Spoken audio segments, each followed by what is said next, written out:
پنجاب پاکستان کے شہر لاہور کے علاقے داتا گنج بخش ٹاؤن میں قائم جامعۃ المدینہ فیضان غوث اعظم میں 3 دسمبر 2025 کو FGRF کے تحت بلڈ کیمپ لگایا گیا، جہاں جامعۃ المدینہ کے ناظم، اساتذہ و طلبہ کرام اور مقامی عاشقان رسول نے اللہ پاک کی رضا، امیر اہل سنت دامت برکاتہم العالیہ کی دعاؤں سے فیض پانے کے لیے تھیلیسیمیا، ہیموفیلیا سمیت دیگر خون کے امراض میں مبتلا مریضوں کے لیے خون کے عطیات جمع کروائے اور اپنی اچھی نیتوں کا اظہار کیا۔ تھیلیسیمیا کے بچوں کے لیے، کینسر کے مریضوں کے لیے طلبہ اساتذہ نے مل کر بلڈ دیا اور اس پہ شرکت کی۔ مجھے بھی سعادت ملی، میں نے بھی بلڈ ڈونیٹ کیا اس نیت سے کہ امیر اہل سنت کی خصوصی دعاؤں کے اندر شمولیت ہماری ہو جائے۔ اللہ تبارک و تعالیٰ کروڑاں شکر ہے کہ امیر اہل سنت کی دعاؤں کا ہم ذریعہ بن گئے۔ ایسے بچے جو تھیلیسیمیا کے مریض ہیں ان کے لیے بلڈ ڈونیٹ کرنے کا موقع مل رہا ہے، تو آپ بھی دعوت اسلامی کا ساتھ دیجیے۔ آپ کو بھی جہاں پر بھی دعوت اسلامی کی جو بھی دینی خدمات سر انجام دیتے ہوئے نظر آئیں تو آپ ضرور دعوت اسلامی کا حصہ بنیے۔ امیر اہل سنت کی دعا لینے کے لیے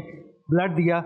آپ سے عرض ہے کہ آپ بھی جہاں دعوت اسلامی کے تحت بلڈ کیمپ لگے، آپ بھی تھیلیسیمیا اور ہیموفیلیا کے بچوں کے لیے ضرور بلڈ دیں اور امیر اہل سنت کی دعائیں لیں۔